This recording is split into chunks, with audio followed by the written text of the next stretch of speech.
Es ļoti ceru, ka šeit būs mana sapņu somiņa, savādāk manu noskaņojumu šodien jau nekas neuzlabos. Šodien būs negatīvā atpakošana. Starp citu, lifehacks, kā atrast kaut kādu preci par lētāku cenu. Es meklēju šo somu dažādos veikalos, salīdzināju cenas arī, un cena atšķirās no 82 eiro līdz 49 eiro. Ziniet, kāds bija lifehacks? Vienkārši meklēt pēc attēla Google. Es ceru, ka viņi man ļoti patiks, tāpēc, ka man vajag somu uz universitāti, uz darbu nesēt un tā tālāk. Ko jūs domājat? Es nevaru atrast, man ļoti patīk tās city bags stils. Es redzēju, ka tagad arī tā kā modē. Šitā izskatās pēc kaut kāda opīša somas, kas strādā apavu remontā. Es neesmu pret šādiem opīšiem, viņi ļoti palīdz uzlabot apavu kvalitāti un tā tālāk un saremontē apavus. Bet es nezinu, vai man patīk. Viņi pat nelīdīs man uz pleci, ja es uzvilkšu vējaku.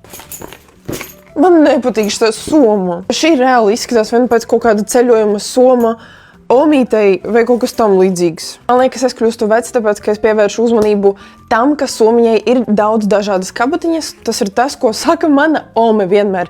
Viņai ļoti patīk tādas somas, kur ir daudz dažādas kabatiņas. Vislielākais mīnus, ka es nevarēšu to nesēt tāpat šitā ten. Un es neesmu tā meitene, kas nesā šādi somiņas. Baigi negatīvā atpakošana sanāca, es ļoti atvainojos. Es nezinu, ko jūs domājat par šo somiņu.